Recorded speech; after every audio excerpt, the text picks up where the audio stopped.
tarde a todos os presentes e todas. Boa tarde também ao público que está nos acompanhando pelo nosso canal do Cefet-MG no YouTube. A gente vai dar início, então, a essa formação, que faz parte do programa de formação do Cefet-MG, com o título Ética e Tramitação de Projetos de Pesquisa no Sistema CEP-CONEP. Então, hoje a gente vai falar aí sobre as diretrizes normativas, sobre os trâmites a serem seguidos e as boas práticas de pesquisa no sistema CEP e NAEP. Bom, eu vou me apresentar primeiro e depois eu passo a palavra aqui para os colegas também. Eu sou a professora Carla, do Departamento de Linguagem e Tecnologia, e também sou credenciada no programa de pós-graduação em Estudos de Linguagens. E estou coordenadora do CEP-Cefet-MG desde 2024. Também gostaria de apresentar o Glaucio, que é o representante discente. Depois, no final, acho que você pode vir também, Glaucio, se apresentar, falar um pouquinho.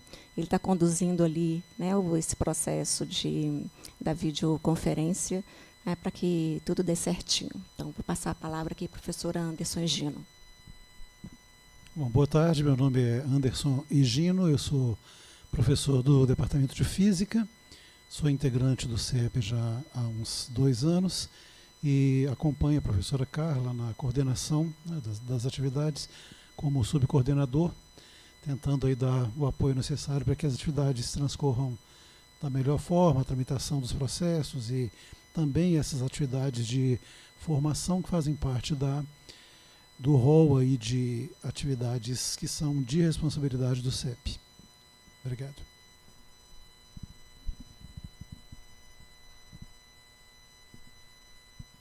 Professora Cláudia Leão. Boa tarde a todos os presentes, aos que estão em casa nos assistindo. Sou a professora Cláudia Leão, da Rede Municipal de Belo Horizonte. Fui doutoranda no Cefet e estou aqui para colaborar nas dúvidas recorrentes, nessa apresentação que a gente faz para tentar auxiliar todos os pesquisadores junto ao comitê para que seu protocolo siga com mais agilidade e tirarmos dúvidas recorrentes. Muito prazer em estar de volta nessa casa que me acolheu, e eu vou passar a palavra para a professora Iomara. Boa tarde a todos e a todas, a vocês que estão pelo YouTube nos assistindo. Eu sou a professora Iomara Albuquerque Gifone, sou do Departamento de Ciências Sociais Aplicadas, sou membro do Programa de Pós-Graduação em Educação Tecnológica e também membro do CEP desde 2024, atuando como analista dos projetos junto a toda a comissão. Uma boa tarde a todos e nós vamos começar a formação.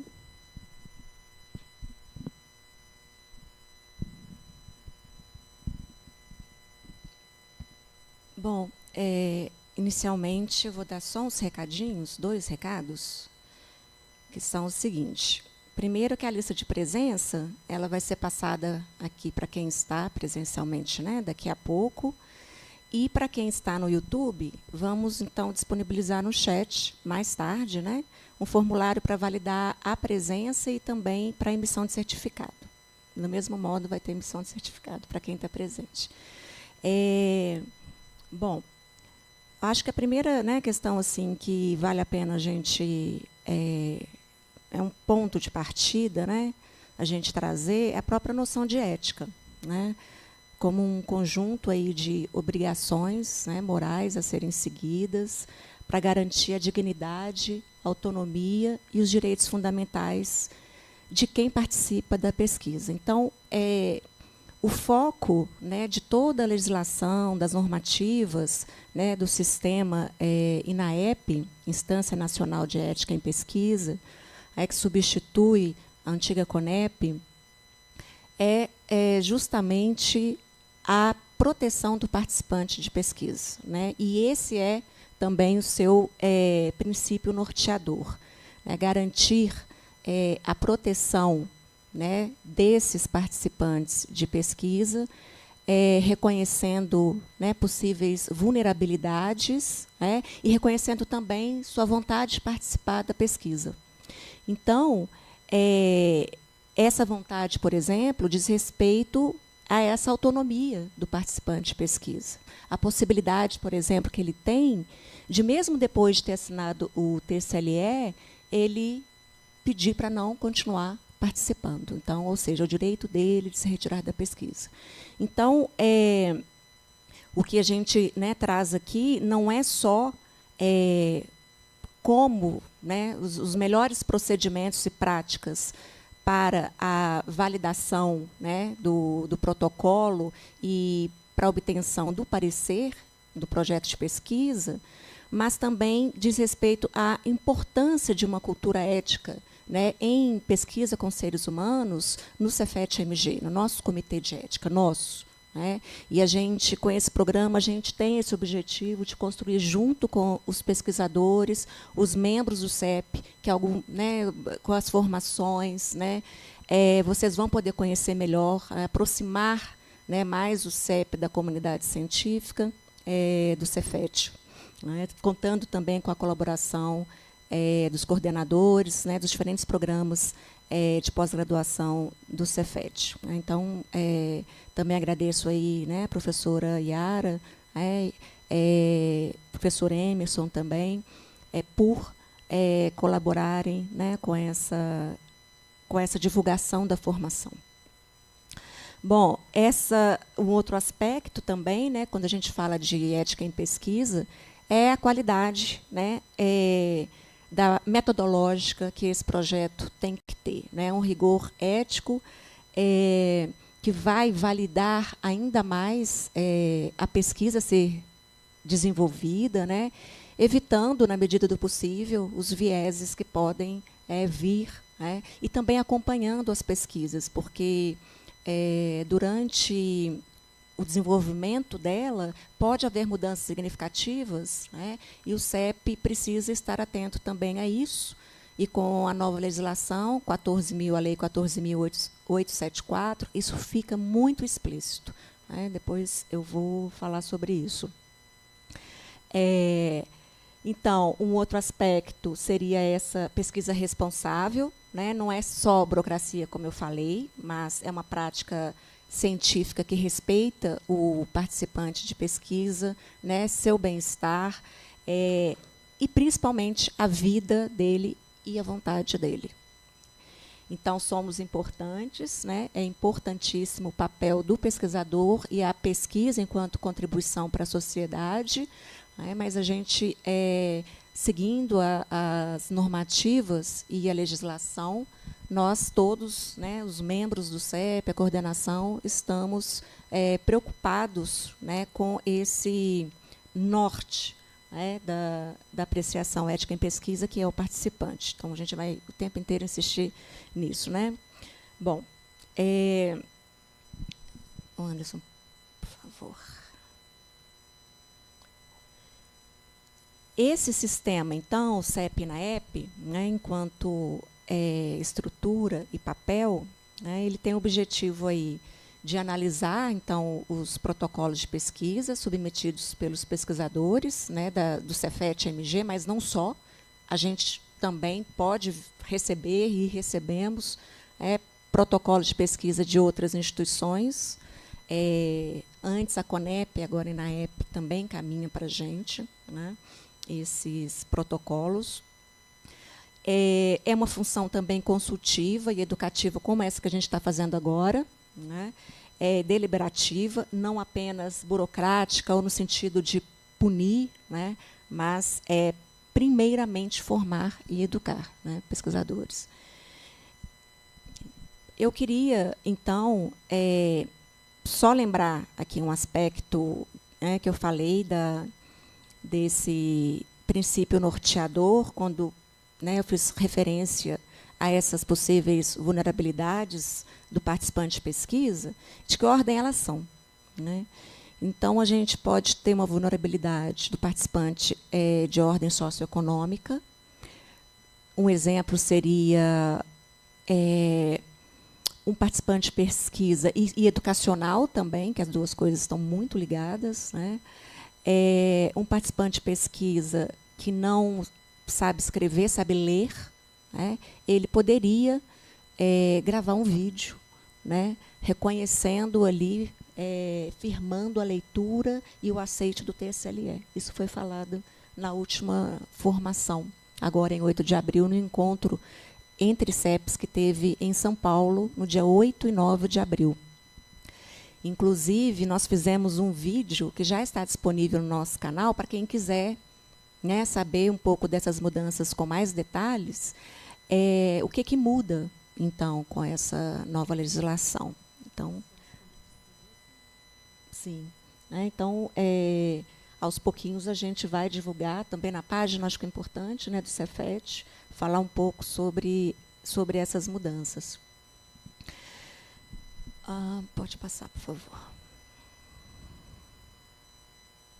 Então, como marco normativo, a gente tem a resolução 466, né,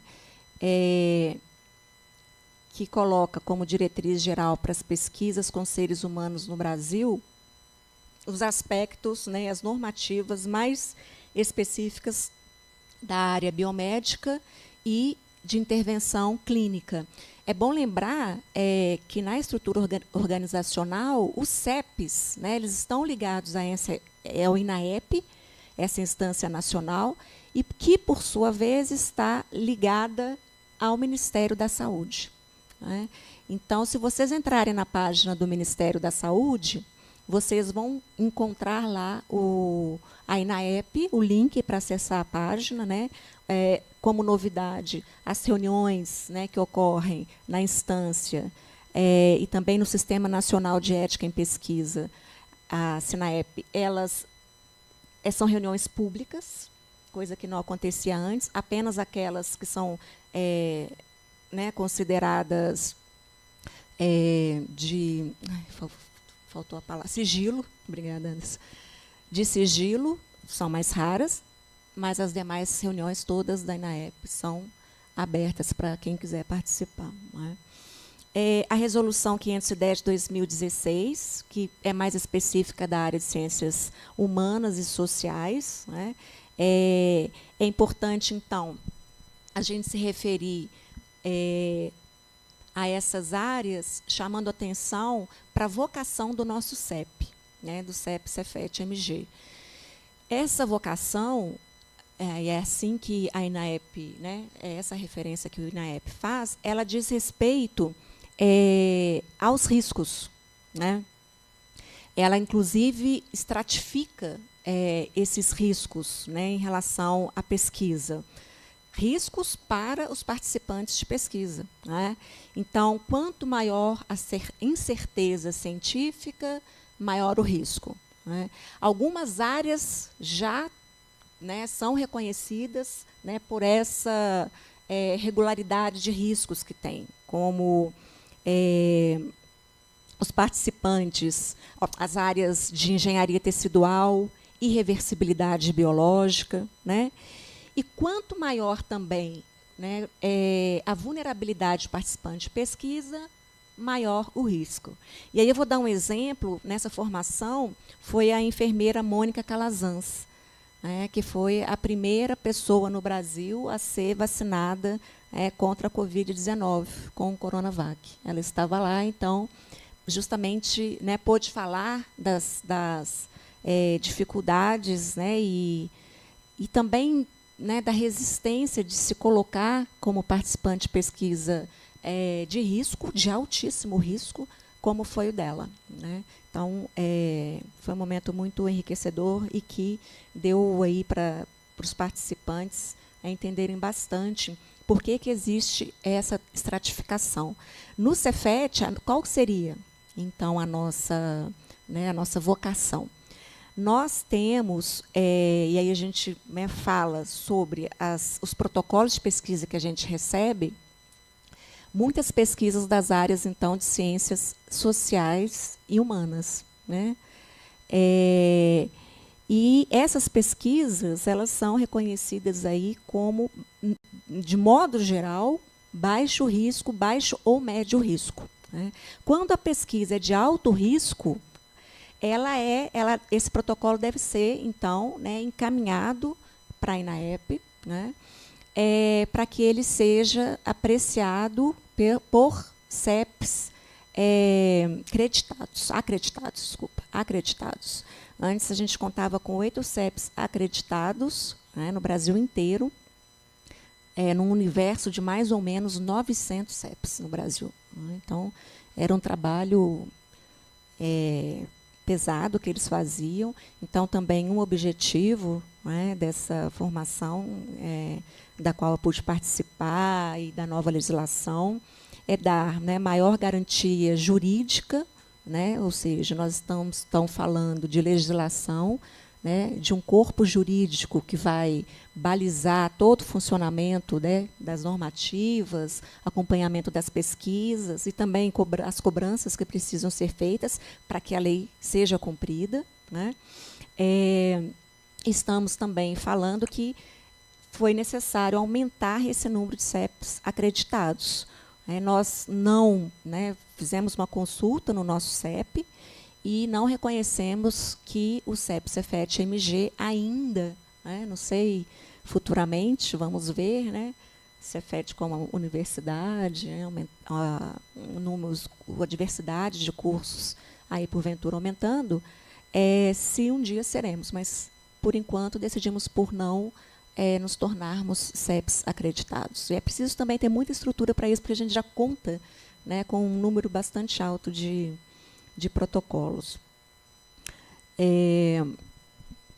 Bom, tem aí como um último aspecto que eu gostaria de colocar, acho que ele não está ali, sobre as diretivas que nós organizamos e colocamos aí no site do CEP.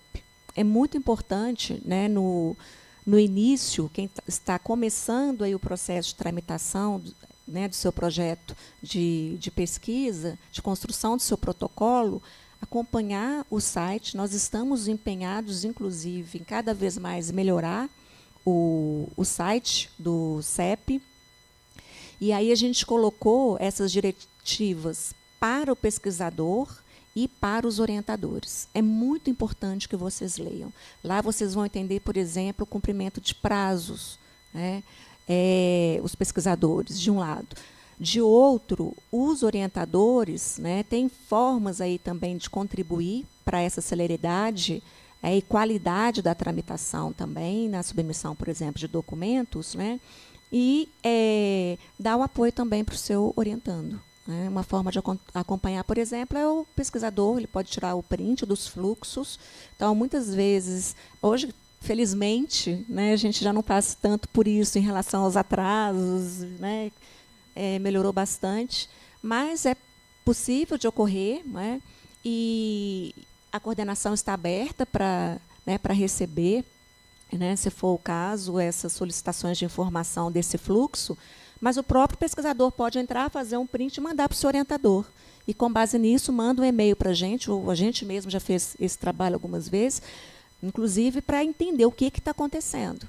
Nós temos tido também uma prática de tentar ver esses atrasos e já tomar a frente, ou então as dificuldades. Porque se um protocolo volta, e volta com o mesmo problema, a gente já tem se disponibilizado assim com algum membro. Será que você pode marcar para dar uma força mais, né, direta para esse pesquisador? O professor Anderson faz muito isso, de marcar uma conversa, né, por um vídeo, enfim, uma videochamada. Então, pelo sistema RNP, isso é possível. Então, é isso. Acho que, né, para não... o Anderson está chamando a atenção que essas diretivas estão na aba de orientações no site do CEP. Então, vou passar agora aqui a palavra à professora Cláudia. Quando submeter, né, o projeto ao CEP, sempre que a pesquisa envolver os seres humanos, né, que envolver coleta de dados direta, uso de informações que sejam identificáveis e registro de imagem e voz dos participantes. É importante perceber que pesquisas que envolvam dados censitários, pesquisas bibliográficas, elas não precisam passar pelo Comitê de Ética. E nós temos calendários com reuniões quinzenais e, às vezes, extraordinárias, né, semanais, quando há um número de protocolos maior. E lembrando que o comitê se reúne com membros de várias áreas e cada relator expõe o protocolo no qual relatou nas reuniões. E esses calendários são um trabalho voluntário dos membros participantes e que estão dispostos a dar um andamento, né, no processo de relatoria desses protocolos com muita agilidade. E nós suspendemos as nossas reuniões durante as férias, né, o calendário letivo prevê as férias das universidades e a gente está, durante esse período de férias, a gente não se reúne. Mas, então, fica importante para o pesquisador, né, ficar atento, porque ele tem que administrar bem seu tempo, né, levando em conta essas férias escolares, que geralmente, conforme o calendário, é julho e janeiro. Nós temos um canal oficial da instituição para submissão. Os erros na documentação básica são a principal causa de recusa inicial, né, e atrasos dos protocolos. E o tempo médio de tramitação é de 60 dias do protocolo, caso não haja nenhuma pendência, né? Então, a correção das pendências são feitas rapidamente, né, e colocadas geralmente na próxima reunião.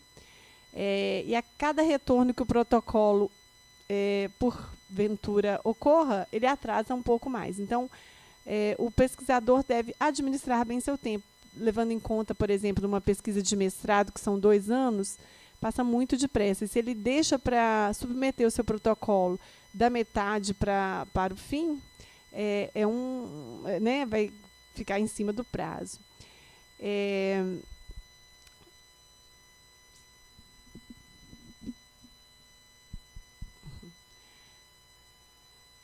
Então, para entender bem o fluxo, né, temporal da pesquisa, quando entra no CEP, nós fizemos uma linha do tempo que vocês estão vendo. O dia 0 é a submissão do protocolo na plataforma Brasil. E a validação documental ela envolve aproximadamente 10 dias, né, é feito por 4 membros. Nós tínhamos uma secretária, mas agora é feito pelos membros mesmo do CEP, inclusive a nossa coordenadora. E a gente tem uma planilha coletiva, né, que a gente vê o prazo lá do protocolo, a quantos dias ele já foi submetido. Então, a gente segue com rigor esse prazo. E o parecer inicial do relator que é indicado, que é feito de forma anônima também, né, porque todos os protocolos são assinados pela nossa coordenadora. Ele leva, em média, 30 dias para validação documental, após a validação documental. E a média, então, é de 60 dias para o trâmite do protocolo. Dica de ouro, né? Para evitar esses imprevistos e devoluções ou recorrentes correções, é importante submeter o protocolo com pelo menos 90 dias de antecedência, conforme seu cronograma de pesquisa, da data prevista para o início da coleta de dados. Pode passar, Carla. O sistema oficial é a plataforma Brasil, né? Para se cadastrar, o pesquisador precisa de inserir dados na plataforma, né, que gera uma folha de rosto ao final.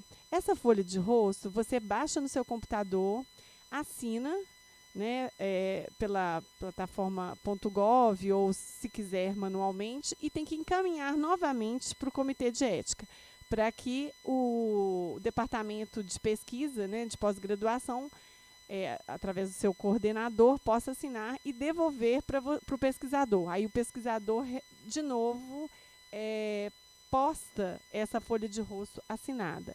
Caso falte essa folha de rosto, nós comunicamos, né, com as assinaturas corretamente, a gente comunica com o pesquisador para fazer esse procedimento. Mas aí já demora um pouco mais, né? Então, ele tem que postar o seu currículo Lattes atualizado, ou pelo menos o link onde a gente possa acessá-lo, documento de identidade também. O nome dos arquivos, não pode conter espaços, acentos ou caracteres especiais. Então, é importante você salvar, por exemplo, o projeto de pesquisa em PDF também. A gente vai falar mais sobre isso mais à frente. E a gestão da pesquisa, né?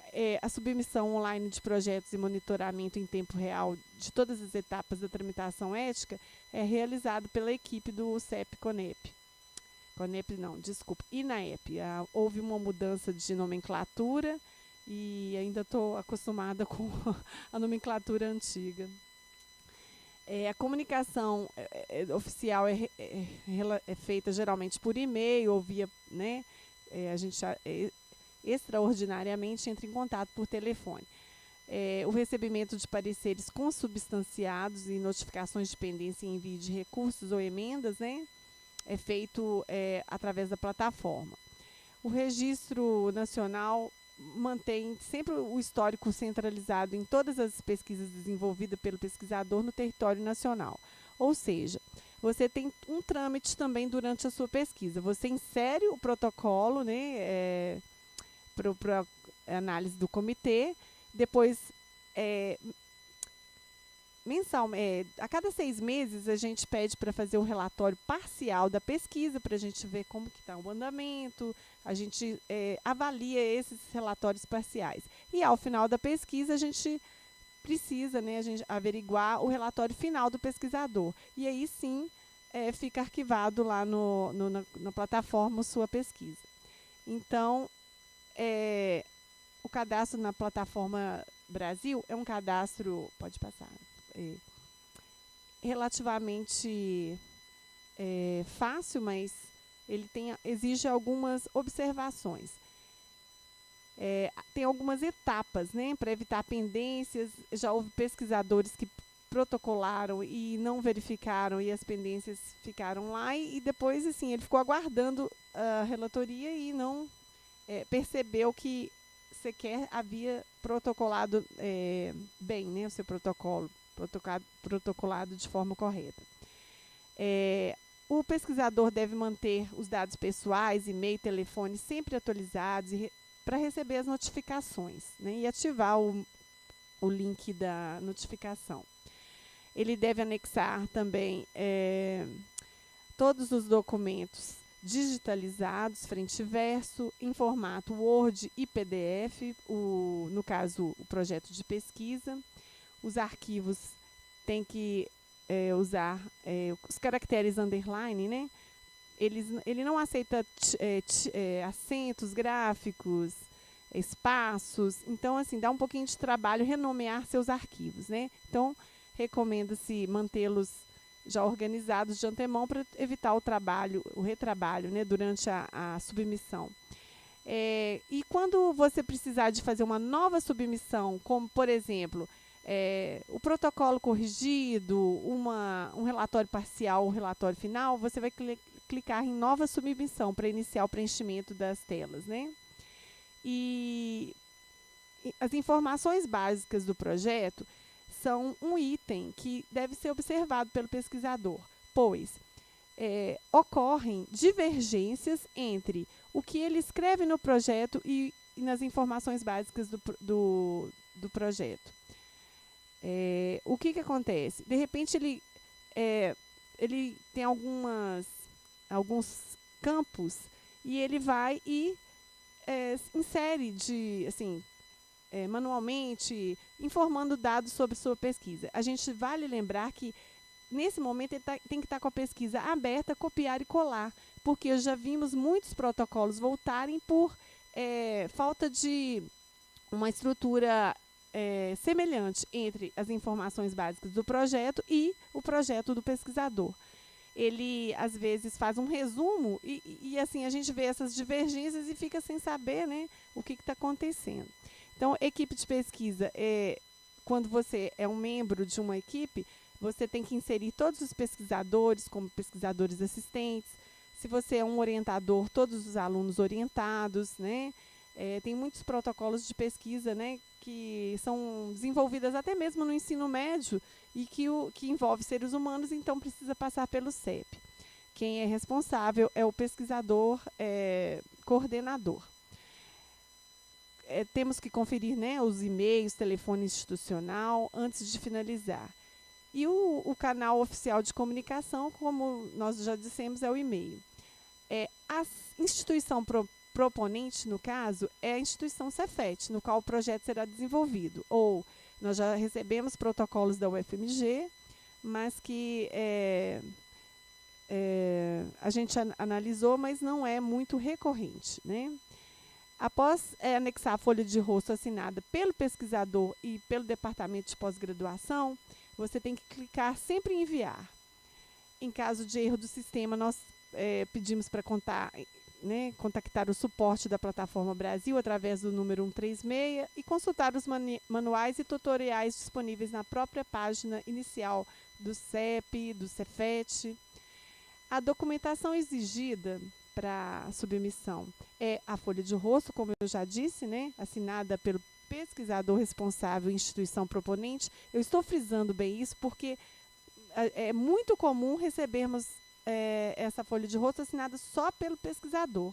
Então, fiquem atentos, porque o responsável pelo departamento, né, do Cefet, o departamento de pós-graduação, a diretoria, ela precisa assinar. Só uma observação, na página também, né, do CEP, tem essa orientação de como o participante de pesquisa submete a folha de rosto para assinatura. Então, ele manda a folha de rosto, né, para a secretaria do CEP, que vai providenciar a assinatura pelo CIPAC, encaminhando a folha de rosto para a diretoria de pós-graduação, pesquisa. E aí, uma coisa importante é que quando a gente vai fazer isso no CIPAC, né, e eu tenho feito isso, é colocar o e-mail do pesquisador, então o e-mail que ele já coloca na folha de rosto, para que ele acompanhe no CIPAC. Quando estiver assinado, ele vai baixar o documento e vai colocar na Plataforma Brasil, com os demais documentos, né? O projeto de pesquisa, no qual o pesquisador vai necessitar de estar com ele aberto na hora da submissão do protocolo, a gente já tem bem delimitado, né, os itens do percurso metodológico, o cronograma, mas é importante lembrar que nós temos que salvar alguns itens separados, porque a gente precisa anexá-los também no protocolo. No caso do projeto de pesquisa, a gente pede para fazer em formato do Word e PDF. Por quê? Porque, ao relatar um projeto, nós fazemos um relatório bem extenso, bem detalhado sobre o projeto de pesquisa. E, às vezes, no modelo PDF, a gente não consegue, né, editar, a gente não consegue, às vezes, copiar. Então, é necessário nesses dois formatos. E o TCLE, o termo de consentimento livre e esclarecido, ele deve ter sempre uma linguagem clara, acessível, ele deve ter os dados do pesquisador, né, endereço, telefone, e-mail, e os dados do CEP. Por quê? Nós vamos analisar a formalidade daquele documento, porque quando o participante vai preenchê-lo, ele tem que ter acesso a todo o resumo da pesquisa, e inclusive com o nosso endereço, o nosso CEP, e às vezes o protocolo volta só por causa disso. Então, temos modelos prontos, né, no site do Cefet. É importante o pesquisador baixar e seguir aquele modelo, modificando, claro, e adequando conforme o seu projeto. O TALI é o termo de assentimento, que ele é obrigatório para menores de 18 anos ou incapazes. Esse também temos o modelo lá no site do Cefet. O cronograma tem que ser puxado do seu projeto, salvo no formato PDF ou Word e anexado também na plataforma de forma separada, tá? Às vezes a gente acha que, já estando simplesmente no projeto, é suficiente, mas a gente pede porque é um documento importante, esse cronograma, e deve conter uma informação que você vai atentar para o início da pesquisa após a aprovação do Comitê de Ética. Tá? Essa informação ela tem que estar presente no cronograma.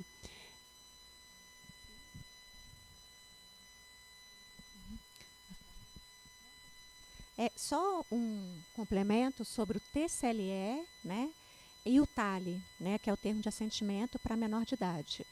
É muito importante que vocês, nessa, né, adaptação que a Cláudia falou, vocês produzam um TCLE e, em especial, um TALI que tenha, né, que dê condições para o participante de pesquisa entender.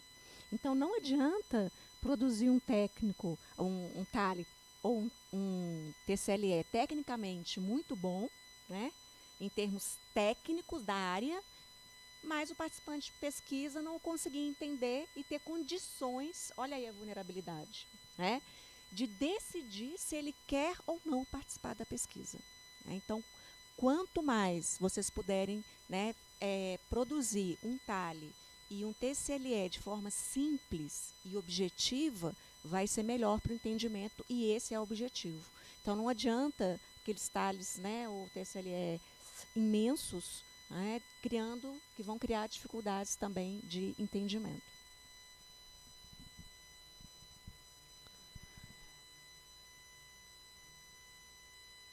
Outro item importante é o orçamento da sua pesquisa. Esse orçamento ele deve ser detalhado, prever vários itens como ressarcimento do transporte, alimentação do participante, né? E lembrando que você precisa também falar de onde é a fonte, né? Se são recursos próprios, se você é bolsista, ou de onde o valor aproximado que você vai demandar para realizar a sua pesquisa. Termos de anuência, né, autorização institucional para o uso de infraestrutura ou acesso a dados. Esse termo de anuência, a gente fala que é uma declarações pertinentes. Por exemplo, sua pesquisa é singular. Por exemplo, você vai pesquisar na área de educação várias secretarias municipais de educação, ou seja, você vai submeter um questionário, uma entrevista com várias professoras da rede municipal ou da rede estadual. É importante você coletar a declaração de anuência da secretaria, né, na qual você pretende. Aí, por exemplo, a gente encontra muitas pesquisas sobre pós-graduandos, assim, ou graduandos. Então, eu vou coletar em vários campos, supondo do Cefet. Vou pesquisar professores de vários campos ou de várias instituições, Cefet, UFMG, instituições privadas. A declaração de anuência dessas instituições deve estar presente para você protocolar sua pesquisa na plataforma Brasil. Porque, senão, se você não protocolar no início, ela vai voltar, sua pesquisa, seu protocolo vai voltar como essa pendência. Então, é importante coletar isso de antemão. Os instrumentos também, questionário, roteiro de entrevista, o TAIUV, que é o termo de autorização de uso de voz e imagem, caso você faça sua pesquisa de forma remota, que utilize meios digitais, câmera ou filmagem ou gravação de voz, aí a gente tem que anexar esse TAIUV, que é um termo que também temos modelos prontos lá no nosso site, né? E a gente tem que protocolar esses instrumentos separadamente, né? Porque às vezes a gente faz um anexo no nosso projeto de pesquisa, mas ele tem que estar separado porque na hora de protocolar sua pesquisa lá na plataforma Brasil, vai te pedir esse documento. informações básicas do projeto, quando você termina de inserir toda a sua pesquisa na plataforma, ele gera as informações básicas do projeto, que é como se fosse um resumão. Tá? Nele tem partes metodológicas, tem parte justificativa, tem o desenho do projeto. Então, nós temos normativas, por exemplo, pesquisas na área de ciências sociais, não se aplica certos itens que estão na plataforma, você não precisa inserir. Então, você tem que escrever lá, não se aplica, por exemplo, hipótese. As pesquisas na área de ciências sociais, às vezes, não tem essa hipótese, né? A gente costuma trabalhar com perguntas de pesquisas, então, você simplesmente coloca lá, não se aplica. Então, é importante falar também que a Plataforma Brasil, ela é uma plataforma bem direcionada para pesquisas da área médica. Então, tem vários itens lá que não são necessários, por exemplo, numa pesquisa da área de exatas ou da pesquisa de área de ciências sociais. Então, tem uma normativa que fala o que inserir, o que colocar naquele item. Então, durante a inserção do seu protocolo, é importante dar uma olhadinha nessas normativas. A Carla depois vai falar a normativa, né?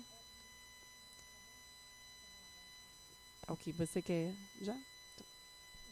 A gente é porque uma notícia que eu acho importante desse encontro, né, nacional entre CEPs, com a nova lei, né, 14.874, que é de 2024, então é uma lei recente, né, é que está em andamento a substituição da Plataforma Brasil, justamente por reconhecer as limitações, né, que a plataforma tem para superar as falhas e os problemas recorrentes, em especial das áreas, eu ia falar nossas, ele é da professora da física, mas das áreas de ciências sociais e humanas, né, que são as áreas que têm maior número de protocolos no nosso CEP. Então, eu acho que é uma boa notícia, claro, né, está havendo uma série de consultas, né, aos CEPs para que isso aconteça. Então, o objetivo é melhorar e tornar mais célere, né, e mais fácil a tramitação dos protocolos de pesquisa. Não é algo tão simples. A gente poderia, por exemplo, começar pela pergunta: o que é fácil? Né, quando se trata, né, de apreciação ética. Mas isso é urgente, realmente, para a Instância Nacional de Ética em Pesquisa. Tem uma dica importante aí no slide, gente, que às vezes o protocolo, você está com... Às vezes dá muito erro a plataforma, por quê? Os arquivos têm que ser salvos, né, sem acentos, sem espaços, sem caracteres especiais, para evitar os erros, né, no upload da plataforma. Então, o checklist da documentação também está presente no nosso site do Cefet. Importante o pesquisador dar uma olhada antes de abrir o seu protocolo, porque evita, né, retrabalho ou algum possível erro. Pode passar. Então, pessoal, só reforçando a folha de rosto, que ela é assinada ou manualmente ou pela assinatura digital do .gov e é aceita, essa assinatura é aceita e recomendada, né? A instituição proponente, no caso, é o Cefet. Quem assina essa folha de rosto é a Diretoria de Pesquisa e Pós-Graduação, ou de outros campos, né, também. Depende do locus da sua pesquisa. Se houver uso de infraestrutura externa, é necessário também o termo de anuência das instituições participantes, no caso, como eu citei, as secretarias, ou se você for pesquisar na pós-graduação as outras universidades, né? Como você alguns erros que são muito comuns são a folha de rosto em branco ou assinada apenas por uma das partes. Data da assinatura deve ser compatível com o cronograma do projeto. O título do projeto ou o nome do pesquisador na folha de rosto diferentes do que consta no cadastro da Plataforma Brasil. Essas inconsistências, né, erros do seu projeto e da plataforma geralmente são pendências que voltam, né? Essa folha de rosto é gerada automaticamente pela plataforma Brasil, então não precisa criar um documento próprio, tá, pessoal? Pode passar, por favor. Então, vamos reforçar no cronograma e no orçamento algumas questões importantes, né? A coleta de dados pelo pesquisador só pode se iniciar após a aprovação ética, né, do Comitê de Ética. Se houver algum indício de que o pesquisador não respeitou a aprovação inicial para poder começar a coletar, a gente não analisa o projeto. E aí fica uma, né, saia justa para o pesquisador. Então, é importante ele colocar essa informação e também observá-la. Você precisa também definir no cronograma os meses, os anos de cada fase, como recrutamento, coleta, análise e o relatório, né? Especificando sempre com uma margem de erro, porque, por exemplo, às vezes eu coloco assim, coleta de dados em junho, mas seu protocolo entrou agora, né, em maio. Então, não dá tempo, o tempo hábil ainda não está. Aí depois o protocolo volta, às vezes, só por causa da data, né? Então, a gente deve colocar meses com antecedência de meses, porque prever que o comitê vai demandar no mínimo 60 dias, né? Em um prazo razoável, uns 90 dias. Considerar, né, o calendário de reuniões sempre do CEP, o prazo médio de tramitação, que é de 60 dias, e definir a data do início da coleta para adiante dessa data. Então, listar todos os itens de custeio, já no orçamento, falando sobre o orçamento, os itens de custeio de capital e também como que ela é financiada, né? Os recursos próprios, edital, bolsa. E nesse orçamento, pessoal, a gente deve prever também verbas para ressarcimento de despesas do participante, como transporte, alimentação, e também lembrando que o ressarcimento não é um pagamento, é uma compensação pelos gastos, e também é preciso prever um recurso para indenização. Que recurso seria esse? Caso haja algum processo judicial relacionado ao seu protocolo, ou seja, você expôs uma imagem, o participante, né, entrou com uma ação judicial. Então, assim, a gente tem que prever um valor de ressarcimento pelos danos materiais e morais do participante. Isso é importante, né? Lembrando que é uma estimativa. Se você achar que R$1.000 está suficiente, ok. A gente não estabelece valores, porque isso não é do nosso âmbito, né? Os custos adicionais. Incluir os gastos de material, né, papel, impressão, encadernação do seu trabalho, serviços de terceiro, previsão de indenização, isso é importante estar no seu orçamento.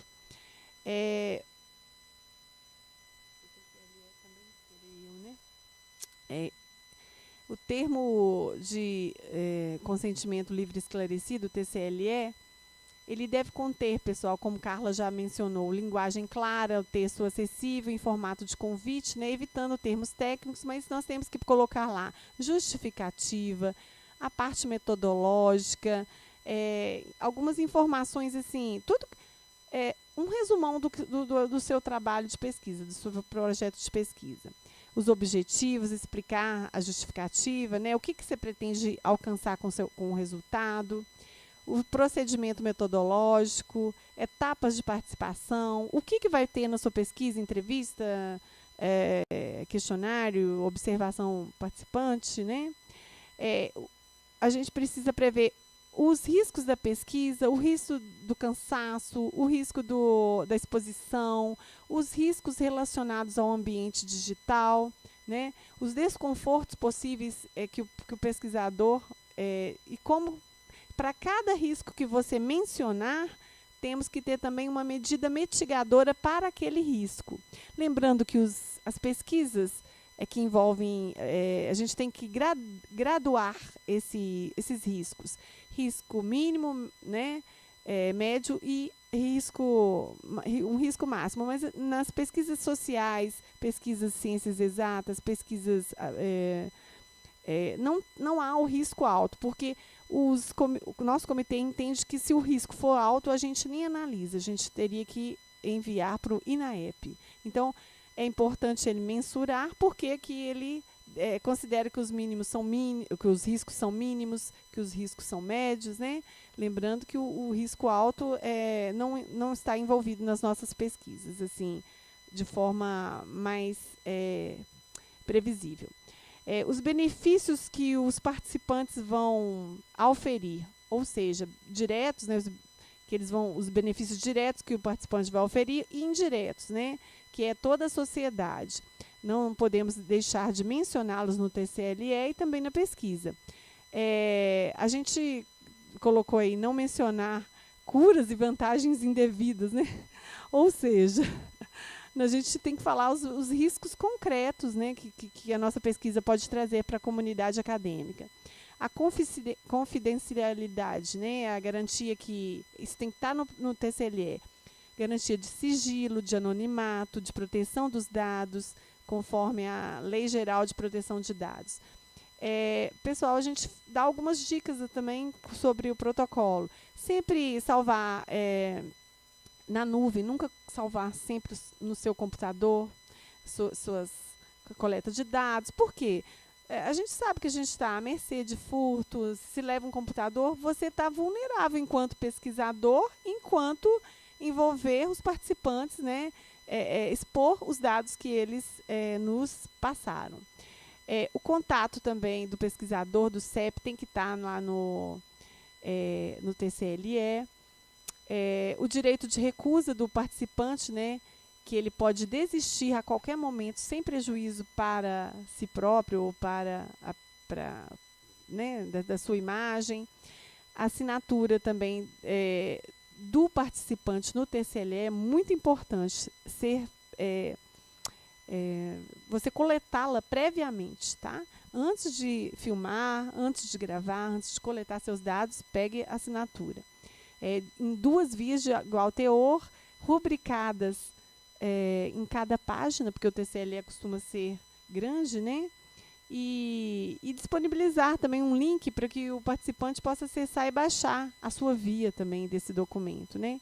E nesse TCLE, a gente fala que, como um benefício para o participante, a gente costuma colocar a pergunta: você deseja receber o produto daquela pesquisa, ou seja, a dissertação ou a tese após a conclusão da sua pesquisa? Porque é importante, poxa, ele ter, né, um retorno do que foi produzido através da sua participação. O TCLE e instrumentos de pesquisa são essenciais, tá, pessoal? Para a sua pesquisa ser submetida ao Comitê de Ética. Como a Carla disse também, a linguagem clara, elementos obrigatórios. Nós temos que falar dos riscos e os benefícios para o participante, tem que estar explícitos nele. Garantia desse sigilo e confidencialidade, contatos do pesquisador, previsão de ressarcimento das despesas no orçamento e também no TCLE, autonomia do participante em se recusar ou retirar seu consentimento em qualquer momento da pesquisa, sem prejuízo ou penalidade. E a assinatura é uma condição de inclusão, né? E é um item obrigatório. Então, as ferramentas de coleta, como questionários, roteiros de entrevista, formulários de observação, devem estar protocolados na plataforma Brasil de forma separada do projeto. O TALE também, para menores de 18 anos, né, ou incapazes, deve ser elaborado em linguagem adequada à compreensão da criança ou adolescente. E o TAIUV, que é o documento que autoriza, né, o uso da imagem e da voz. Hoje em dia, depois da pandemia, a gente usa muito os meios eletrônicos, e esse TAIUV é um instrumento bem atual, que a gente faz, né, economiza tempo, né? Então, a gente tem que protocolá-lo com todas as informações. O formulário vocês podem baixar também no site do Cefet, tá? Lembrando que o TALE não substitui o TCLE. Ambos os documentos são necessários para a inclusão na pesquisa. A finalidade do TAIUV também é para fins didáticos, para fins de publicações, né, em congressos, e asseguram que o uso correto da imagem e da voz não causará nenhum constrangimento e garantirá o direito de revogação da autorização a qualquer momento. Então, tanto o TALI como o TAIUV são instrumentos que necessários, né, para o protocolo de pesquisa. Eu gostaria só de complementar aqui que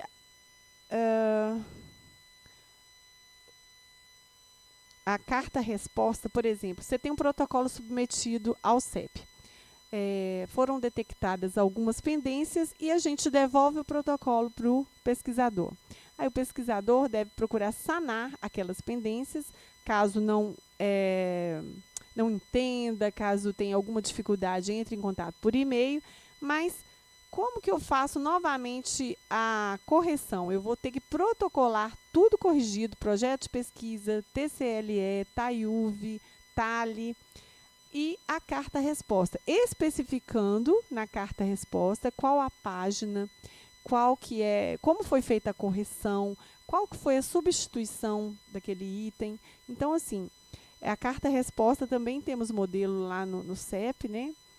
E outro documento importante para ser protocolado é o parecer consubstanciado do projeto de pesquisa do estágio pós-doutoral, porque nós temos recebido vários pós-docs, né, protocolando suas pesquisas no parecer. Então, esse parecer também é um documento necessário para submissão na plataforma Brasil. E alguma declaração pertinente que só o pesquisador possa saber, né, que seja necessário. Então, assim, eu vou pesquisar várias instituições de nível superior. Eu tenho que coletar declaração de anuência de todas as instituições que vão estar presentes na minha pesquisa. Tá? E outra declaração de compromisso do pesquisador responsável. Nós temos um modelo pronto dessa declaração de compromisso lá no nosso site também, que é um documento indispensável, que não pode faltar no seu protocolo. Então, acho que eu finalizo a minha fala falando dessa necessidade de observância desse checklist antes de submeter o seu protocolo, né? Para evitar realmente pendências, recorrências de pendências que acontecem, né, a gente detecta muito facilmente. E o que acontece? Atrasa sua pesquisa. Né? A pesquisa doutoral é 4 anos, a gente ainda tem um pouco mais de prazo, mas a gente sabe que na pesquisa de mestrado é muito rápido, passa muito rápido, 2 anos, e a gente pode se deparar com um atraso na nossa pesquisa, né? Ter que reivindicar um adiamento da pesquisa. E lembrando, pessoal, que há necessidade de relatórios parciais e relatório final da sua pesquisa, tá? Obrigada. Vou passar para a Iomara ou para cá. Não, desculpa, Anderson.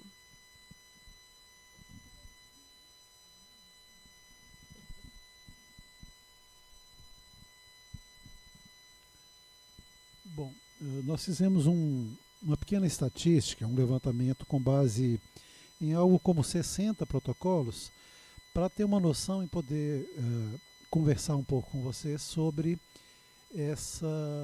esses aspectos que causam mais retorno, que causam mais pendências.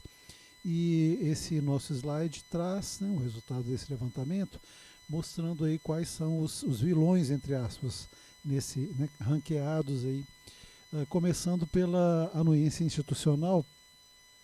É relativamente comum a gente receber protocolos sem o documento de anuência, né, o termo de anuência, ou com o termo de anuência sem assinatura, ou com uma assinatura inadequada, que não é daquele representante da instituição que tem a capacidade legal para fazer a autorização, né, já que a anuência ela diz respeito à disponibilidade de infraestrutura. A instituição autoriza o uso de infraestrutura própria para a realização da pesquisa. Então, esse item é importante, né? Ele deve receber atenção porque tem sido um dos mais frequentes lá nas nossas análises de documentação que apresentam pendência.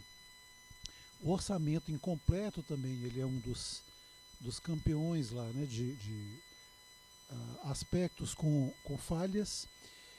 Geralmente falta detalhamento de itens importantes, especialmente esses que foram mencionados agora há pouco, né, ressarcimento, a questão da indenização. Geralmente os aspectos mais gerais da pesquisa, né, os custos mais básicos, eles estão presentes, mas há uma certa desatenção a essa questão de ressarcimento de gastos que o participante tenha. É direito dele ser ressarcido, né, se esses gastos forem relevantes para ele, o pesquisador precisa bancar essas despesas e isso tem de estar previsto no orçamento. E a questão da indenização também, né, Cláudia mencionou agora há pouco, é uma indenização que é uma previsão de indenização dentro das possibilidades do pesquisador, né, como uma sinalização de reconhecimento desse direito do participante. Caso o participante, né, se sinta de alguma forma prejudicado, ele tem o direito a recorrer, inclusive judicialmente, para ser compensado, né, por esse prejuízo que ele considera que houve. Então é importante que esse aspecto também esteja registrado lá no orçamento. É bastante comum também que o cronograma esteja desatualizado. Muitas vezes a gente recebe o protocolo com as datas do cronograma já fora do tempo, especialmente em relação a essa apreciação que o CEP precisa fazer da pesquisa. Muitas vezes a previsão é muito otimista, um prazo curto para apreciação pelo CEP, e às vezes, né, já está ali quase vencendo aquele prazo, ou já venceu o que está registrado no cronograma, e quando é assim, o CEP precisa exigir que esse prazo seja atualizado, que essas datas sejam realinhadas ali. Muitas vezes também acontece esse documento, que a gente chama aí, né, de IBP, o documento de informações básicas do projeto, ele é gerado pela Plataforma Brasil com os dados que o pesquisador alimenta sobre o seu projeto de pesquisa. E às vezes vem alguma inconsistência. Cláudia mencionou, por exemplo, aspectos que não são obrigatórios na pesquisa na área de ciências humanas e sociais, e em casos assim, isso gera pendência, né? Se itens que não devem ser preenchidos são preenchidos, como é o caso da hipótese que ela mencionou.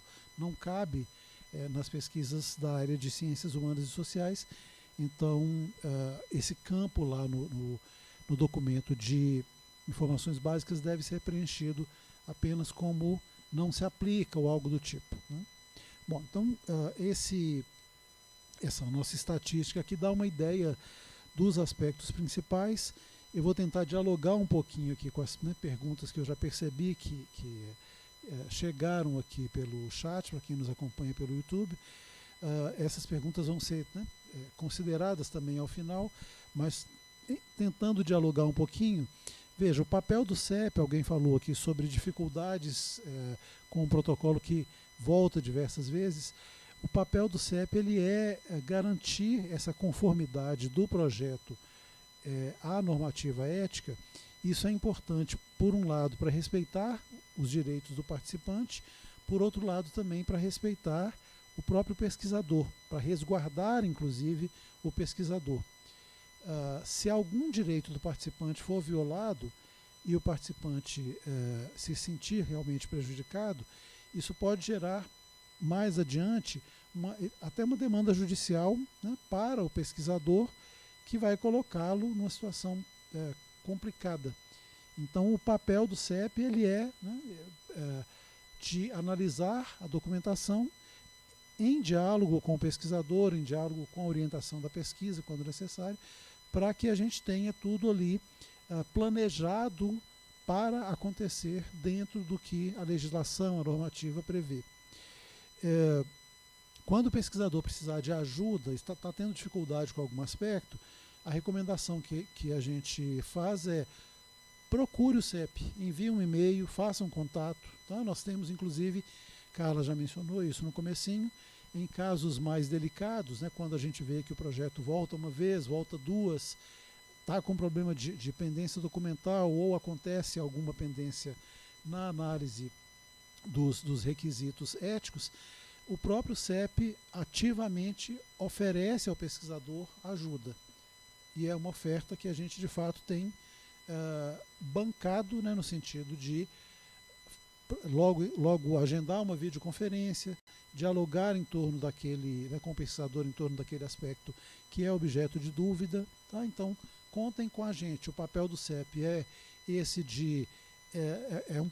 o CEP faz um papel meio chato, né, de estar ali para filtrar os problemas e retornar quando é necessário para garantir que tudo esteja conforme, né, mas nós também complementamos isso com o papel de dar a mão, né, de oferecer ajuda para que tudo possa ser resolvido da melhor forma. Bom, vai haver uma conversa final sobre dúvidas frequentes, né? A gente tem perguntas desse tipo aí. Minha pesquisa é apenas um questionário, tem risco? Bom, toda pesquisa, em princípio, oferece risco. Tá? Mesmo um questionário, é preciso pensar que há riscos do tipo cansaço, constrangimento, pode haver quebra de sigilo se alguma informação vazar. Então, tudo isso precisa ser pensado de antemão, planejado, né, programado pelo pesquisador para que cuidados sejam tomados. E cada risco que é percebido precisa ser pensado em termos de uma ação mitigatória. O que pode ser feito para reduzir, né, para mitigar aquele risco? Então é importante, né, levar em conta esse princípio. Toda pesquisa tem risco. Né? Quando parece que não, talvez a gente esteja deixando de perceber algum aspecto que é relevante. Já para essa outra, toda pesquisa precisa passar pelo CEP, né? Cláudia mencionou isso um pouco mais cedo. Não, nem toda pesquisa. Pesquisas que lidam com seres humanos, sim. Né? Mas se é uma pesquisa que lida apenas com dados de acesso público, né? Dados de censitários, censos, revisões bibliográficas, houve aqui uma pergunta no chat do YouTube sobre esse tipo de questão, né? Se é apenas uma revisão bibliográfica, se não há seres humanos diretamente envolvidos, não há, né, exatamente, se não há identificação das pessoas que são os participantes, não há necessidade de uma análise ética, porque não haverá riscos, né, a serem percebidos, mitigados. Então, todos esses cuidados que são objeto da atenção na análise feita pelo CEP, eles ficam dispensados porque a pesquisa, né, não lida diretamente com seres humanos. Então, nesse caso, né, a resposta é não é necessário. E quanto ao uso de voz e imagem, né, Cláudia já explicou bastante, existe um termo específico que é obrigatório, não dá simplesmente para ir lá gravar uma entrevista ou filmar sem que aquela ação esteja autorizada pelo participante. Bom, nessa linha aí das dúvidas, a gente tem também percebido uma dificuldade bastante expressiva dos pesquisadores nos seus projetos, nos protocolos que chegam para análise, com essa questão dos critérios de inclusão e exclusão. Então a gente trouxe, né, a gente tem feito um trabalho de discussão conceitual, quem são esses critérios, como é que a gente pode ajudar o pessoal a entender isso de forma mais clara.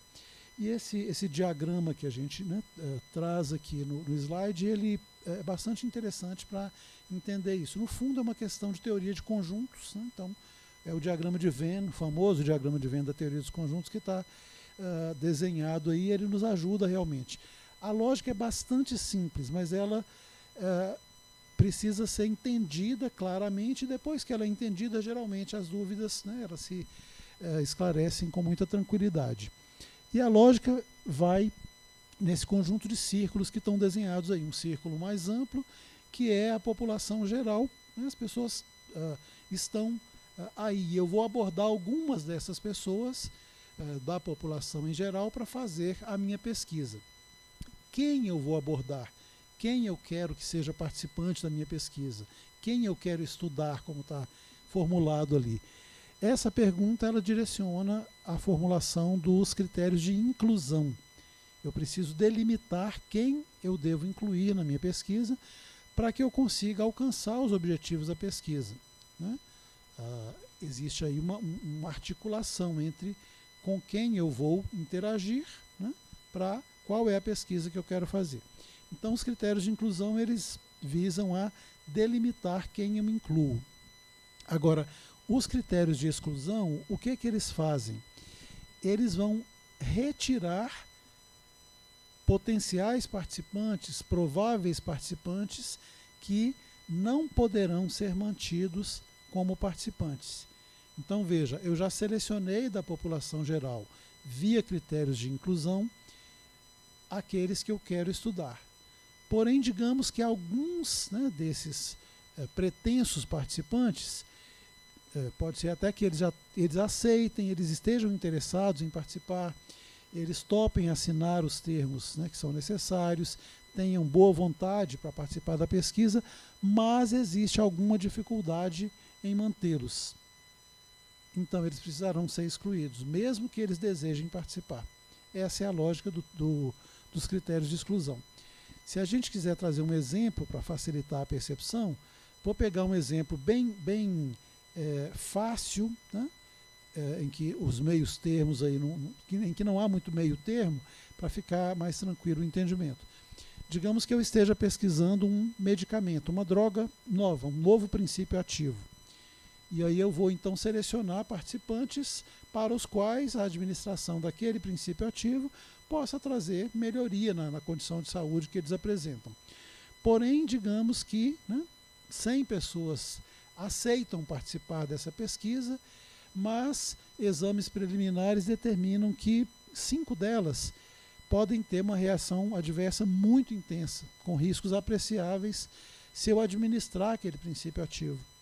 Então veja, aqueles 100 topam participar, mas aqueles 5, se eu mantiver como participantes, eles serão submetidos a um risco grande, né? O pesquisador não pode fazer isso. Do ponto de vista ético, é um equívoco, é um erro grave, né, manter aqueles 5 participantes para os quais existe risco em que eles sigam participando. Então, eles terão de ser excluídos. É simples assim. Então, veja, eu seleciono quem eu quero estudar e, eventualmente, eu preciso excluir alguns, né, por critérios que eu preciso também pensar de antemão, para não ser surpreendido depois com um imprevisto. E a minha amostra final, quem eu efetivamente terei como participante, será esse subconjunto aí, que é o determinado pelos critérios de inclusão, né, e menos aqueles que eu precisei excluir, porque para eles existe alguma condição específica que recomenda, né, essa não manutenção como participante. Então essa é a lógica básica. Os textos aí à direita, eles esclarecem em mais detalhes, mas eu acho que essa explicação ela dá uma primeira noção, né, razoável. Se a gente, já mencionei esse primeiro exemplo aqui, né, da área biomédica, de medicamentos, vamos dar uma olhadinha rápida em alguns outros, né, para ver como é que fica em outras situações. Se eu vou estudar, por exemplo, sequências didáticas, né, na área de educação, ensino, digamos que eu incluí alunos, ou pretendo incluir alunos que estão matriculados num determinado ano do ensino médio, segundo ano, né? Porém, digamos que haja alunos repetentes. Eles estão fazendo novamente o segundo ano, já conhecem aquele assunto ao qual se refere a sequência didática que eu pretendo testar. Então, eventualmente, eu posso perceber que a manutenção daqueles alunos vai trazer prejuízo para a minha análise de dados, né? Talvez vá mascarar resultados ou vá interferir negativamente na minha percepção de como aquela sequência funciona com os estudantes daquele ano do ensino médio. Então, é razoável eu prever um critério de exclusão, que é a não participação de alunos repetentes, tá? Então, isso aí cai naquela lógica lá do diagrama que a gente viu há pouco. Digamos que eu vá fazer uma pesquisa, o terceiro exemplo aí, com estudantes de formação técnica, né? digamos, curso de mecânica.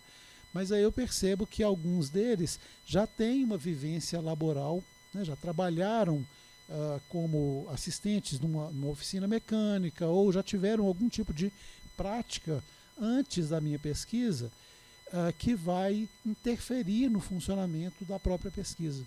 Então eu devo talvez excluir aqueles participantes, né, porque ali a vivência escolar estará mesclada com uma vivência laboral anterior, e se houver uma interferência que, do ponto de vista do método, da discussão metodológica, pareça negativa, isso justifica um critério de exclusão. Quarto exemplo aí, pesquisa com professores, né? Digamos que é um pouco o perfil do Cefet, né? Eu pretendo estudar professores de matemática da instituição, mas que atuem em todos os níveis, né? Que atuem no ensino, na EPT-NM, ensino médio de nível técnico de nível médio, que atuem nos cursos de graduação, que atuem nos cursos de pós-graduação. Bom, esse professor tem de ter formação de licenciatura, porque isso é uma exigência legal para que ele possa atuar na educação de nível médio, né? Então, se eu não tiver noção de antemão de qual é a formação dos professores que eu vou convidar para serem participantes, eventualmente pode funcionar como um critério de exclusão que o professor não tenha licenciatura, não tenha cursado licenciatura. Tá? É o meu caso, inclusive. Eu atuo na graduação, sou professor, né, da carreira do magistério superior, não tenho formação para atuar no ensino médio. Eu não tenho legalmente essa prerrogativa. Então, nesse caso aqui, eu cairia no critério de exclusão, né? Seria um dos retirados da pesquisa. Veja, alguém pode pensar, especialmente nesse exemplo aqui, mas se eu já saberia disso de antemão, e essa questão ela é relevante. Se eu já souber de antemão, se eu já tiver aquela informação de antemão, ela vai entrar no critério de inclusão, né? Eu já posso colocar aquele aspecto como parte do meu critério de inclusão. Se eu não souber de antemão, se eu vier a descobrir depois, né, no curso inicial, digamos, da coleta de dados, ou eu preciso prever isso, né, como algo hipotético, aí sim eu posso formular como um critério de exclusão. Então também há esse aspecto contextual.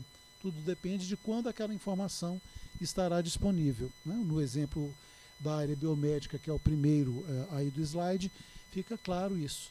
Se apenas exames preliminares sinalizarem risco que eu não conhecia de antemão, eu não teria como estabelecer aquilo como critério de inclusão, né? Já formular os critérios de inclusão de modo a que eu evitasse esse risco. Tá? Então, isso ficaria para depois, para esse segundo momento, né? Então, eu preciso pensar de antemão os critérios, com toda a informação disponível. Eventualmente, eu posso prever, e esse exemplo da área biomédica ele é interessante porque facilita muito o entendimento, né? Eu posso prever como algo hipotético, se houver riscos de reações adversas ou se houver tal condição, né? Esses participantes serão excluídos. Isso justificaria o critério de exclusão. Nas demais áreas, aí eu preciso avaliar com que público eu lido, qual é o meu participante ideal para conseguir fazer o critério, né? Elaborar o critério de maneira consistente. Nesse último exemplo aqui, isso aparece um pouquinho. Digamos que eu vá estudar funcionários ativos de um determinado departamento, tá?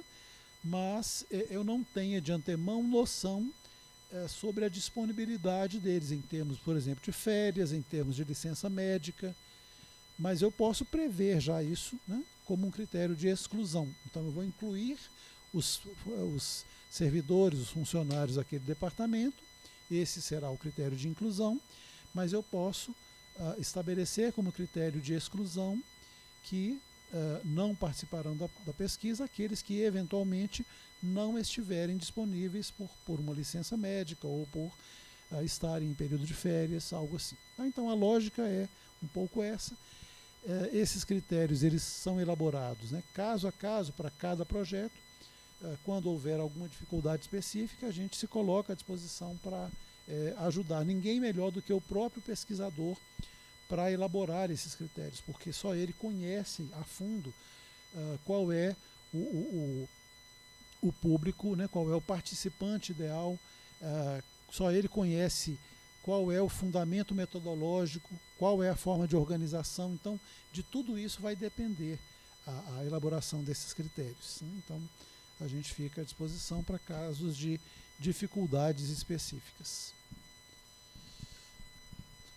Bom, rapidamente aqui, só para falar de fontes de consulta e suporte, antes de passarmos às perguntas que foram enviadas aqui e outras que, né, os presentes aqui tenham, nós temos aí diversos recursos que estão disponíveis e podem ser bastante úteis, né, para o pesquisador, para os orientadores resolverem dúvidas. A própria plataforma, né, Brasil, que continua em funcionamento, ela tem diversos recursos, inclusive recursos de direcionamento para formação, para lidar com dúvidas, né, perguntas frequentes. Então há diversos aspectos ou diversos recursos da própria plataforma que podem ser úteis.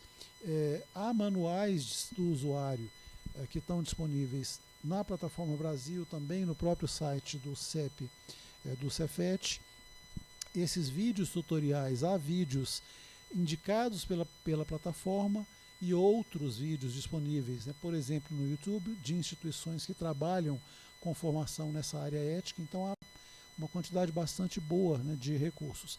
O site do Cefet foi feita uma análise, foi feito um levantamento com pesquisadores, e a avaliação que a gente faz é de que o site está bastante bem organizado, tem bastante material disponível que traz orientação para os pesquisadores, né? Por exemplo, Carla mencionou aqueles documentos de diretivas, né, que foram preparados tanto para os pesquisadores quanto para os orientadores, né? Eles são disponíveis na aba de orientações do site do nosso CEP. Assim como esse tipo de material, nós temos diversas outras publicações lá que trazem informações relevantes, úteis para orientar o trabalho, né, dos pesquisadores, dos seus orientadores. Modelos e checklists, né, também estão disponíveis lá. O nosso calendário de reuniões ele é divulgado no site do CEP, né? Nós temos feito, Cláudia mencionou isso, reuniões quinzenais tipicamente, tá? A previsão pela normativa é de reuniões mensais, mas como o número de protocolos é mais expressivo, nós temos aumentado a frequência dessas reuniões, tipicamente tem sido quinzenais, para poder dar um retorno mais ágil possível aos pesquisadores. Bom, o INAEP disponibiliza manuais, né? A instância de CHS, essas instituições estão sendo implantadas para um atendimento mais específico aos pesquisadores da área de ciências humanas e sociais, e existe esse número de contato, que é o 136, né, que é um suporte técnico que já funciona há bastante tempo para casos de problemas com o acesso à plataforma Brasil, o funcionamento da plataforma. Então, há uma quantidade bastante grande de recursos, né? E no caso específico do nosso CEP, além do site, nós ficamos à disposição. Temos feito um atendimento por e-mail nesse momento. O atendimento por telefone ele não está sendo viável de imediato, mas a gente tem mantido um atendimento regular aos e-mails que chegam, dando um retorno bastante rápido e também nos colocando à disposição dos pesquisadores, né, em caso de necessidade de ajuda mais direta, tá? Se você precisar de ajuda porque o seu protocolo retornou e há dificuldade em superar ali aquelas pendências que foram apontadas, avise e a gente negocia a forma de ajuda que seja necessária, incluída a videoconferência. Bom, é isso. Passo a bola aqui para a Carla para a gente se organizar para responder as perguntas. Obrigado. Bom, então a gente vai abrir aí nesses 14 minutos finais, né, para as perguntas do público. Inicialmente a gente vai começar aqui respondendo algumas perguntas que não foram respondidas no chat do YouTube. E vamos passar a palavra para a professora, né, também Iomara. Eu só gostaria de aproveitar aqui que eu estou já com o microfone, que a pergunta me diz mais respeito, porque algumas atividades, né, que seriam da secretaria, a gente tem distribuído, né, com a ajuda, né, dos membros, do professor Anderson, do Glaucio, Cláudia, enfim. E essa pergunta é da Silvia Cota. Qual é o prazo médio, né, para a diretoria assinar a folha de rosto? Depois de assinada, e depois de assinada, o CEP envia em nosso e-mail? Então, só para esclarecer, eu falei no início, a diretoria, né, de pesquisa e pós-graduação, ela assina muito rapidamente, né? 1, 2 dias no máximo, ela assina a folha de rosto. Só que vocês precisam enviar primeiro para o CEP, né? Então, a gente recebe a folha de rosto e encaminha, cadastra essa folha de rosto no CIPAC e encaminha para a DPPG, né? Que tem aí o poder, foi delegado à DPPG, o poder para assinar essa folha de rosto. E aí eu cadastro o e-mail do pesquisador também como interessado no CIPAC, para que ele mesmo baixe e coloque na plataforma Brasil. Ah, sim. Isso, eu vi aqui embaixo, já estava. A folha de rosto também, Silvia, no campo, né, do pesquisador, não é assinada, né, pelo CIPAC, não, você já pode baixar, antes mesmo de mandar para o e-mail do CEP, você já pode baixar e assinar, né, digitalmente e encaminhar para o CEP. Ela pode fazer esse processo, mas não somos nós que vamos colocá-la como interessado ou colocá-lo como interessado para assinar. Então, acho que não poder pode. Bom, eu vou agora passar aqui para a Iomara, e a Iomara vai se dividir aqui também com a Cláudia, porque tem perguntas mais específicas. Eu também acho que para a Cláudia. As que já foram respondidas, acho que não é o caso. Pessoal, alguns itens aqui que eu não falei, mas que são importantes para conter no seu projeto de pesquisa, são os critérios de encerramento e suspensão da pesquisa, tá? Tem que ser explicitados. Os resultados do estudo, com essa garantia do pesquisador, que será, né, divulgado para os participantes, para as instituições, né, tornar sua pesquisa pública, a divulgação os resultados do estudo e da divulgação dos resultados da pesquisa. No caso de envolvimento de patenteamento e possíveis postergações da divulgação de resultados, também devem ser notificados e autorizados pelo CEP. A forma de captação e contato com os participantes, né, a infraestrutura institucional ou infraestrutura particular do pesquisador para a realização da pesquisa, o local dos encontros, os meios, aparelhos que ele vai disponibilizar, né? E quanto aos riscos, eu achei interessante falar um pouco mais sobre eles, porque, embora os riscos sejam mínimos da pesquisa, você deve graduá-los, né? E no meio digital, eu vou dar exemplos aqui que podem ser úteis para vocês. Um risco mínimo é a perda do anonimato, da privacidade, do sigilo. Aí a gente tem que colocar a medida mitigadora, né, para esses riscos que a gente vai ponderar no seu projeto de pesquisa, como o uso de plataformas reconhecidas, recomendação de usar um computador, né, ou dispositivo móvel sem acesso à internet, recomendação de usar uma rede protegida, não deixar aberto os questionários surveys, né?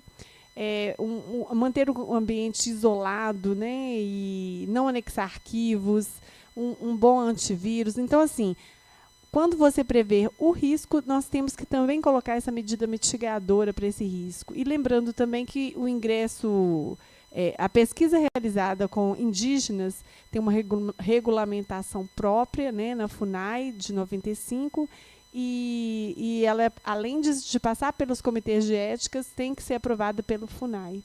Então, vou passar para a Iomara. Então, gente, eu vou dar uma passada aqui nas perguntas que estão, primeiramente, no comentário aqui no chat do YouTube, tá? Queria dizer, gente, que tem um comentário aqui, né, expressando a dificuldade, né, de passar pelo CEP. E eu queria dizer que o CEP, ele é amigo, entende? Nós estamos aqui para ajudar vocês e para você ter segurança na hora de aplicar a sua pesquisa, né? Então, não nos veja como inimigos, nós somos seus amigos. E estamos aqui para te proteger e para te ajudar, entendeu? Na hora de aplicar a pesquisa. O que acontece? Muitas vezes você se sente perdido, mas o caminho é o site do CEP. O site está extremamente bem estruturado, entende? Com todas as informações lá. Então, o que acontece? Por exemplo, perguntou aqui, olha, quais são as pesquisas que não precisa passar pelo CEP? Gente, está na norma, está na 510 de 2016, a norma está disponível lá, e essa norma, ela descreve todas as pesquisas que não precisam passar pelo CEP. Pesquisa de opinião pública com participantes não identificados, pesquisa que utiliza informações de acesso público, que é o caso aqui de quem perguntou, pesquisa com informações censitárias, pesquisa que utiliza base de dados cujas informações são agregadas, revisão de bibliografia e documentação, atividades de educação, treinamento e aperfeiçoamento. Tá? Essas está descrito na norma 510 de 2016. Vou continuar aqui, tá, gente? No que está. Tá, olha só. Quem mandou a pergunta foi o Kennedy Wesley. Beleza? A Silvia já foi respondida, aí o Kennedy pergunta, muito pertinente sua pergunta, Kennedy. No exame de qualificação, o projeto já precisa ter sido aprovado no CEP? Não. Não, não, não e não. Por quê? Na sua qualificação, eles vão pedir modificações. Podem pedir modificações na sua metodologia, na sua amostra. Então, se a qualquer modificação, você teria que reenviar, fazer uma emenda no seu projeto e passar novamente pelo CEP. Então, primeiro você qualifica e depois você submete ao CEP, tá? Vamos lá. Caso eu tenha gravação na entrevista, mas não vá torná-la pública, ou seja, não vou fazer uso da voz do participante, também preciso do TALV? Precisa, tá? Você vai fazer uso, sim. Você vai transcrever e vai usar o que a pessoa falou, vai analisar, entendeu? Se você for fazer uma análise do discurso. Então, não tem a ver com você publicizar a voz da pessoa em, sei lá, uma gravação, né, numa propaganda, sei lá. Não é isso, tá? Você vai fazer uso das informações que ela está transmitindo ali pela voz dela. Então, sim, você precisa. Será disponível... Aqui a lista de presença já está aqui abaixo. Como faço para agendar uma reunião de orientação com o CEP? Essa eu vou deixar para os universitários. Espera que eu vou passar. Gente, eu acho que foi respondido tudo aqui, tá? Então, eu vou passar aqui para a Carla e para o Anderson, que vão dizer como fazer esse agendamento.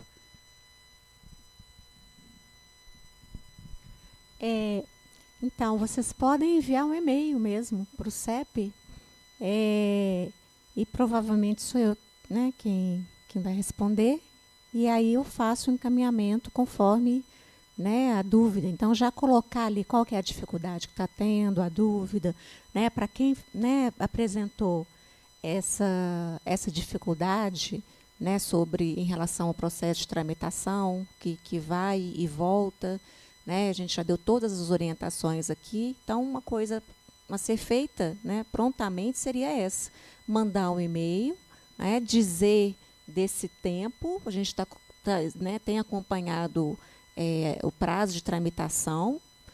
Então, não sei se a pessoa, né, quiser então já mandar o e-mail apresentando, né, e dizendo o nome, o título da pesquisa, o número do protocolo, a gente e a dificuldade específica, né, a gente já encaminha para um apoio direto, né.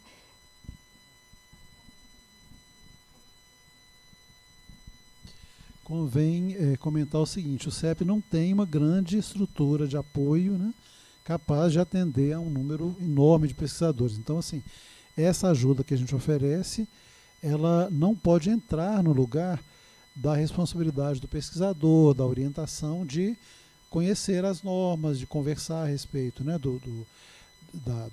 dos procedimentos para cadastrar o protocolo, né, na plataforma, conforme é exigido. Mas, assim, em casos de dificuldade, especialmente para superar as pendências que são apontadas, tá? Sim, a gente se coloca à disposição, a gente tem conseguido auxiliar, né? Mas, assim, contando, obviamente, com o empenho aí de cada pesquisador, de cada pesquisadora, e né, da orientação também, do orientador, da orientadora, para que a gente encontre o meio termo razoável entre, né, uma coisa e outra. Senão, realmente, a nossa estrutura não dá conta, porque é pequena. Para mencionar, nós temos aí no slide, né, que está na tela, os canais de suporte, né, tanto o e-mail do CEP, que é dppg-cefetmg.br, quanto a URL do nosso site, que é www.cep.cefetmg.br. Então, vocês têm acesso a material de esclarecimento, de apoio no site, e por meio desse, né, endereço eletrônico, vocês podem entrar em contato para solicitar ajuda. Outro aspecto importante de comentar é o seguinte: várias questões do protocolo de pesquisa, por exemplo, os tais critérios de inclusão e exclusão que eu mencionei agora há pouco, dependem da discussão metodológica que é feita no projeto, né? Então, é importante entender que, muitas vezes, aquilo que o CEP terá a dizer sobre os aspectos éticos está ali na fronteira com a discussão metodológica. O CEP não pode interferir na metodologia, né, que é uma opção do pesquisador em discussão com o seu, né, orientador, com a sua orientadora. Porém, algumas questões da apreciação ética, elas estão ali margeando a metodologia, muitas vezes a forma como a metodologia é apresentada, formulada, estressa mais alguma questão ética, né? Lida melhor ou não lida melhor com alguma questão ética. Então, ainda que o CEP não possa interferir na metodologia, muitas vezes vai solicitar a revisão de algum aspecto que tem relação com a metodologia. Então é importante não confundir essas coisas, né? O CEP não interfere na metodologia, mas as questões éticas têm uma relação direta, né? As decisões que são tomadas, a forma como a pesquisa é planejada, vai implicar uma análise que eventualmente sinalizará que a metodologia está, né, deixando ali margens maiores de risco, por exemplo. Então, né, encontrar a maneira de articular bem esses aspectos. Bom, se alguém presente tiver também dúvida, a gente deixa vocês à vontade para se manifestarem. Vamos só pedir que vocês venham aqui para usar o microfone, para que o pessoal também que nos acompanha no YouTube possa acompanhar perguntas. Enquanto vocês pensam, elaboram a pergunta, então eu vou passar aqui para a nossa colega Iomara, que tem uma pergunta específica, que é a seguinte. Em caso de pesquisas realizadas fora do Brasil, devem ser seguidos todos os procedimentos aqui abordados ou tem alguma especificidade? Então, realmente permanecem todos os requisitos que são feitos, eles permanecem e têm algumas particularidades, tá? O que acontece? A sua responsabilidade perante o Sistema Nacional, né, de Ética no Brasil permanece, mesmo que esse trabalho seja feito, o trabalho de campo, a pesquisa em outro país. Você tem que submeter na plataforma Brasil, sim, e você vai ter que apresentar um documento de aprovação da pesquisa no país onde a pesquisa será realizada. Ou, se você não tem esse documento, você tem que apresentar uma justificativa do porquê que você não tem a dispensa, né, no caso que é fora do país. Veja bem, o protocolo ele tem que demonstrar algumas coisas. Primeiro, a vantagem, né, que o projeto deve trazer benefícios reais para os participantes, né, a comunidade, e também o avanço, né, que ele traz na ciência. Qual que é a contribuição dele? Ele não pode se aproveitar da vulnerabilidade. Ou seja, você não pode realizar no Brasil uma pesquisa que seja proibida nesse país. Entende? Então, a pesquisa, esse tipo de pesquisa que você está propondo fazer, ela é proibida naquele país porque se aproveita da vulnerabilidade daquela população, tá? Então, esse é um outro documento. E, se por acaso, né, o termo, né, o TCLE, o termo de consentimento livre e esclarecido, ele deve estar em português, mesmo que existam versões em outras línguas, tá? Gente, é o seguinte, essas especificações, elas estão no item 9 da Resolução 466 de 2012. Tá? Se você quiser, você pode ir na resolução que você vai achar tudo lá discriminado como deve ser feito. Temos ainda mais uma pergunta aqui do Paulo. Gente, essa pergunta foi da Sheila, tá? O Paulo, ele está perguntando como são os retornos das pendências do CEP. Recebemos no nosso e-mail? Não, Paulo, você tem que entrar na plataforma Brasil, tá? E ficar atento lá para poder ver as pendências. Só para informar que essas pendências também vêm em forma de notificação, né? E eu coloquei aqui também no chat, eu estava justamente respondendo para o Paulo, por causa do nosso tempo, que vocês vão encontrar toda essa parte também da submissão, da tramitação, no Manual do Pesquisador. Então, vocês, lá na página do CEP, vocês vão em documentos, e aí tem toda a lista dos documentos em termos de modelo que vocês vão precisar, acesso para as normativas, o Manual do Pesquisador, né? E lá em documentos, vocês vão encontrar o Manual do Pesquisador. Eu coloquei aí no chat para vocês. Eu gostaria de perguntar mais uma vez se alguém do público tem alguma pergunta. Se tiver, por gentileza, deixa eu tirar meus óculos de perto, para virem aqui na frente. Acho que estamos ok, então? Bom, pessoal, então eu gostaria de chamar aqui, primeiro agradecer, né, o público de uma vez aqui presente, né, acompanhando presencialmente. Eu ainda acredito nessa relação direta, face a face, sempre que possível. Temos pesquisadores, né, de outras unidades aí, que a gente sabe que, né, eles estão acompanhando, e o que é ótimo também. Espero, né, estamos já fazendo essa formação, vamos continuar, né, com outros programas. No próximo mês tem mais formação, então já estão todos convidados, vocês se participarem também de longe, quem está aqui para fazer, elaborar as perguntas mais específicas aos seus projetos.